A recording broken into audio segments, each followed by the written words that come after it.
PM के संसदीय क्षेत्र वाराणसी में प्राइवेट अस्पतालों में मरीजों के साथ अनदेखी और मनमाने तरीके से पैसा लेने का सिलसिला रुकने का नाम नहीं ले रहा है। प्राइवेट अस्पतालों में भर्ती मरीजों का सही उपचार नहीं किया जा रहा है। इस प्रकरण को लेकर आज कांग्रेसी कार्यकर्ता कमिश्नरी सभागार पहुंचे और कमिश्नर दीपक अग्रवाल को ज्ञापन सौंपा। ज्ञापन के माध्यम से कोविड मरीज ने अस्पताल से निकलने के बाद अपनी आप बीती कमिश्नर को सुनाई। पंडित कमलापति फाउंडेशन की ओर से हम लोग आज आयुक्त जी से मिलने आए थे और मेडविन हॉस्पिटल मैदागिन जिसे कोविड के चिकित्सा के लिए जिला प्रशासन द्वारा अधिकृत किया गया है, उस अस्पताल के दुर्व्यवस्था के विरुद्ध वहाँ जो लूटपाट हो रही है चिकित्सा के नाम पर मरीजों से, उसके लिए एक ज्ञापन हम लोगों ने दिया है। और यह अस्पताल न होकर के यह शोषण का केंद्र हो गया है और मरीजों की कोई देखभाल नहीं है, कोई चिकित्सा नहीं है, कोई उपचार नहीं है, केवल धन वसूली।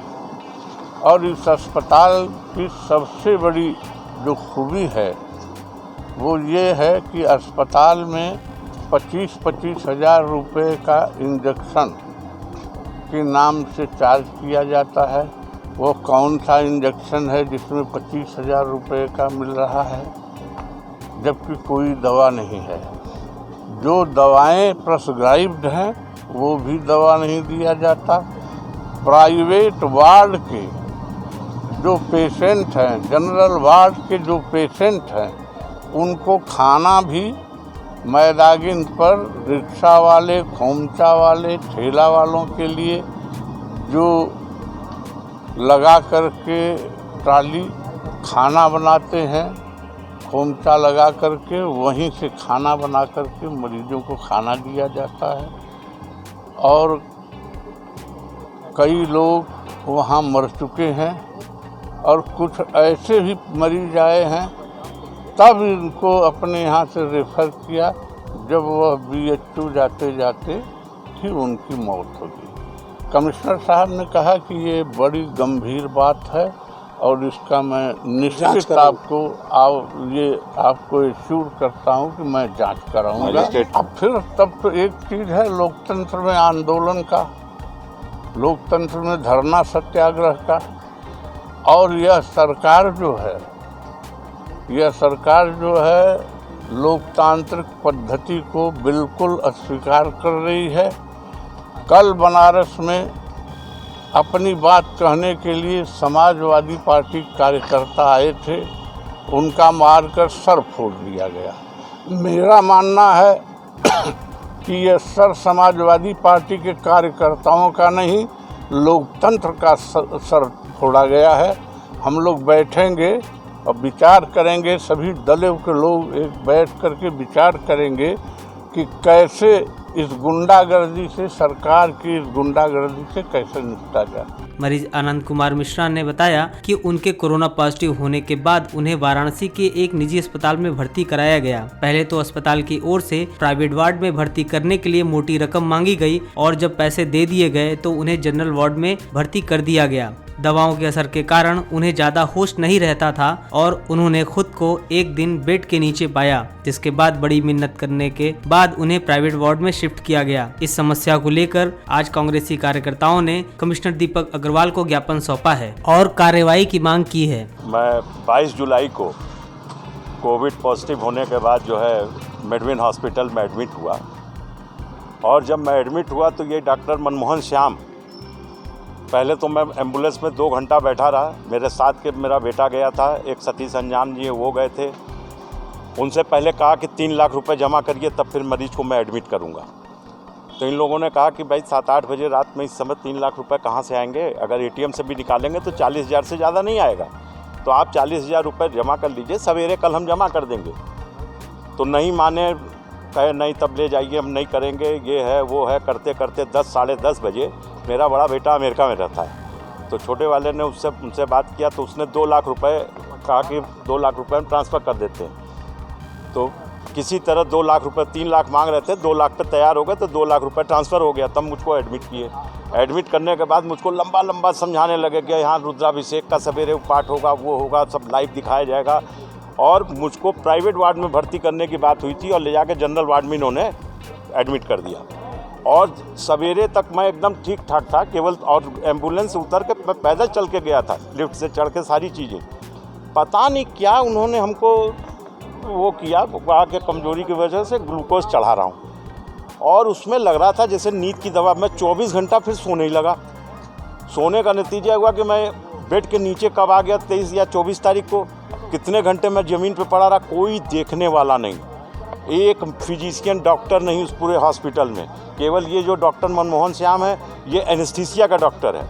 इसकी पत्नी जो है वो स्त्री रोग की डॉक्टर है। बड़े कहने सुनने पे 25 तारीख को इन्होंने हमको प्राइवेट वार्ड में एडमिट किया।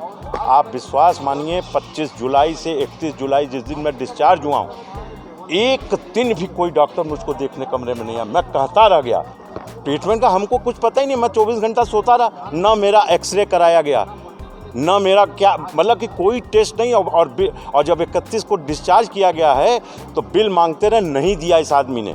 तो 16 तारीख को अजय राय जी के साथ मेरी वीडियो कॉन्फ्रेंसिंग हुई। जब वीडियो लाइव सोशल मीडिया पे जब वायरल हुआ हमारा वीडियो, तो इसने 21 तारीख को हमको बिल दिया। और बिल में दिखाया 40,000 रुपये डॉक्टर की फ़ीस 10 दिन की, 50,000 रुपये कमरे का किराया, 60,000 रुपये नर्सिंग, 37,000 रुपये की दवा, 13,000 रुपये का टेस्टिंग, 2,03,63 रुपये की बिल इसने हमको दिया है। और 31 तारीख को मेरे कुछ सामान और पैसा गायब हो गया था। तो जब मैं वहाँ पे थोड़ा से बवाल किया कि हम कोतवाली इंस्पेक्टर को बुलाइए, तो हमारे बेटे को बुला के इसने कहा कि मैं सब हिसाब बाद में कर दूंगा, अभी इनको किसी तरह ले जाइए। तो मेरा हिसाब भी उस दिन नहीं किया, हमको डिस्चार्ज कर दिया।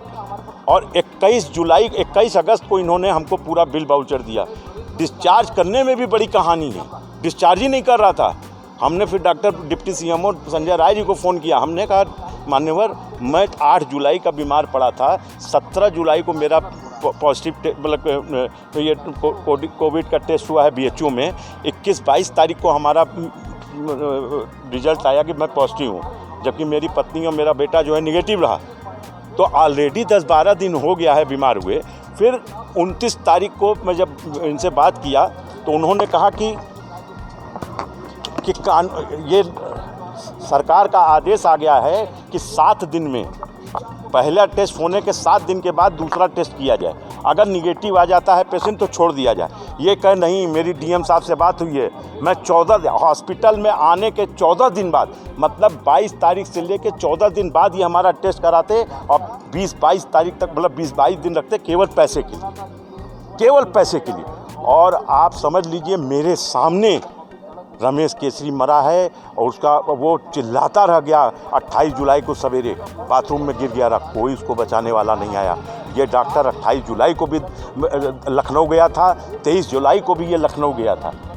इसकी फ़ोटो है मुख्यमंत्री और सारे लोगों के साथ, उसी का ये नाजायज़ फ़ायदा उठा रहा है, उनके फ़ोटो को बेच रहा है। वो फ़ोटो मेरे पास है, कहिए तो मैं आपको शेयर कर दूँ। भाई मैंने तो सारी जगह, मैं ये जनहित याचिका मैं दायर करने जा रहा हूँ।